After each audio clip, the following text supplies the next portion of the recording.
खुलुमबाय दिनैनि इंखं स्टुडिअ आं प्रणय दैमारि दिनैनि गाहाय आयदायाव दङ बीजेपी एजेपी यूपीपीएलआ जथाय खौरांगिरि मेल खुंदों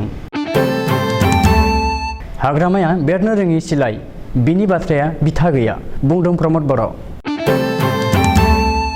नकल टेट फोरोंगिरि थिसननायनि मास्टार माइन्डखौ हमबाय कंग्रेसआ मरियावनि आरो भबानिपुरनि थाखाय बिजाथि फोसावबाय एआईयूडीएफआ सानै बिजाथि फोसावबाय गुवाहाटी आइडलनि बिथोनगिरि डक्टर कन्दर्प दासआ गुवाहाटी मुलुगसोलोंसालिनिफ्राय होखारजाथबाय कमतापुर अट'नमास काउन्सिलाव नाथ य'गिफोरा नासयजानानै क'क्राझाराव उखैनाय सोमावसारदों उत्तर प्रदेशनि लखिमपुर खेरियाव दुंहाव थासारिखौ टीएमसीनि साबा एमपिआ पुलिसनि मेगनाव हाद्रि सारनानै स्रोदै नायदिंहैदों उफ्रा बिसायख'थिनि धामाका 41 नं भबानिपुराव उदां बिजाथि महरै खाम्फा खुंगुर गयारिया बिजाथिलाइ होबाय नभेम्बर दानाव रिलिज जागोन अक्षय कुमारनि पृथ्वीराज सावथुना दानिया दङ आबुं रादाब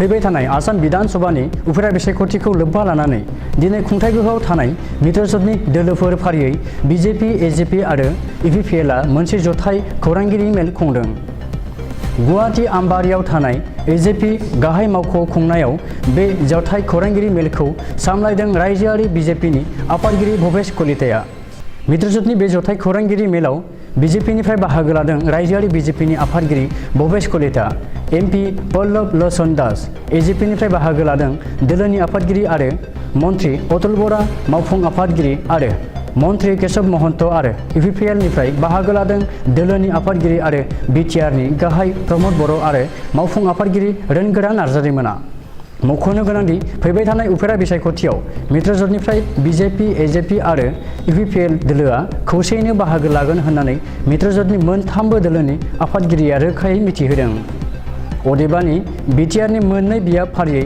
गसाइगाव आरो तामुलपुरखौ बीजेपीआ यूपीपीएल दोलोनो हगारनानै होदों आरो यूपीपीएल दोलोआ मित्रजोंनिफ्राय गसाइगावआव जिरन बसुमतारी आरो तामुलपुराव जलेन दैमारिखौ बिजाथि होदों होननानै बीजेपीनि आफादगिरि भवेश कलिताया जथाय खौरांगिरि मेलाव रोखायै बुंथिदों ओरैहाय हाग्रामा महिलारिया दाबि खालामनाय बादि बीजेपी आरो बीपीएफ दोलोनि गेजेराव जेबो गोरोबथा जायाखै आरो बीपीएफआ मित्रजोंनि बाहागोआरि नङा होननानैबो भवेश कलिताया खौरांगिरि मेलाव आरोबाव बुंदों आरो रायजो राजाफोरखौ गोनो गोथो जानो नाङा होननानै खावलायदों रायजोनि गिबि मन्थ्रिखौ बयबो लोगो हमनो हायो आरो बेबायदिनो हाग्रामा महिलारियाबो गिबि मन्थ्रिखौ लोगो हमहैदों होननानै भवेश कलिताया बुंदों हाग्रामा महिलारिया बेरनो रोङि सिलाइ हाग्रामानि बाथ्राया बिथा गैया बे बाथ्राखौ बुंदों बिटिसिनि गाहाय प्रमोद बर'आ मख'नो गोनांदि बीपीएफ दोलोआ बीजेपी मित्रजोंआव हाबफैफिननायखौ लानानै रायजोनि राजखान्थिया दुंहाव जाफुनाय समावनो हाग्रामा महिलारिया बेरनो रोङि सिलाइ आरो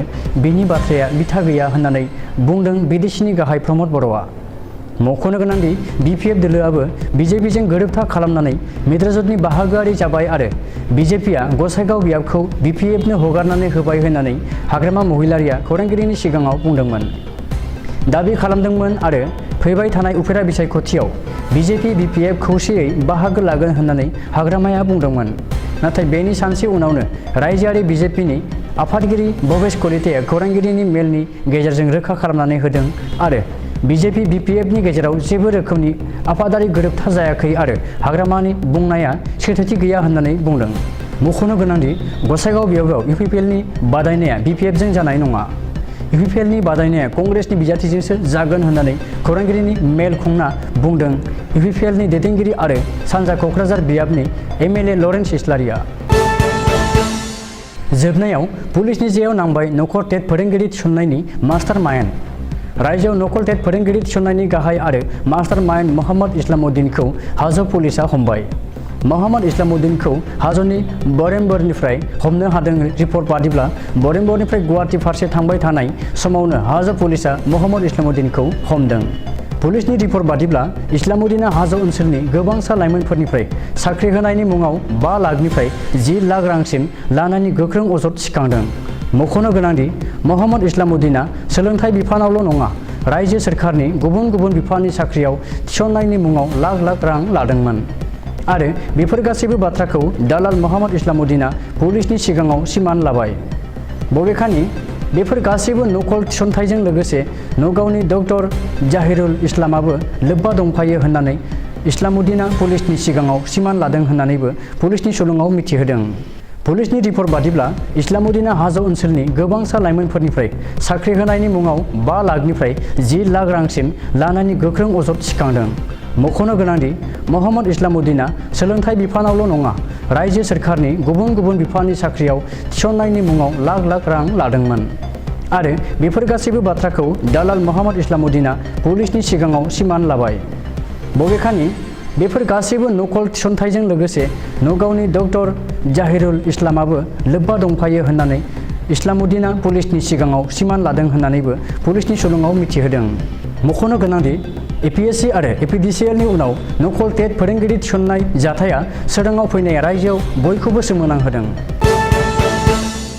फैगौ 30 अक्ट'बर खालि खुंजानो गोनां उफ्रा बिसायख'थिनि थाखाय कंग्रेसआ नैथि खोन्दो बिजाथिनि फारिलाइखौ फोसावबाय। गसाइगाव, थावरा आरो तामुलपुरनि उनाव मरियनी आरो भबानीपुर बियाबनि थाखाय कंग्रेसआ बिजाथि फोसावबाय। कंग्रेसआ 101 नं मरियनी बियाबाव लहित कुंवर आरो 41 नं भबानीपुर बियाबाव शैलेन्द्र नाथ दासखौ बिजाथि महरै फोसावबाय। बेनि सिगाङाव कंग्रेसआ गसाइगाव जयेल टुडु, तामुलपुराव भास्कर दाहाल आरो थावरायाव मनरन्जन कुंवरखौ बिजाथि सायख'दों। मख'नो गोनांदि आसामनि मोनबा बिधान सभा बियाबाव खुंजानो गोनां उफ्रा बिसायख'थियाव कंग्रेसआ गुबुन हानजाजों गोरोबथा खालामालासे हारसिङैनो बीजेपी मित्रजोंटनि हेंथायै गोख्रोङै बाहागो लानो थाखाय ओंखारनायखौ नुनो मोन्दों। अदेबानि एआईयूडीएफ आरो बीपीएफआ महाजननिफ्राय ओंखारबोनायनि उनाव कंग्रेसआ असम जातीय परिषद आरो रायजो दलजों गोरोबथा खालामनायनि बागै सावरायनाय जादोंमोनब्लाबो जोबनायाव कंग्रेसआ गासैबो बियाबाव बिजाथि फोसावबाय।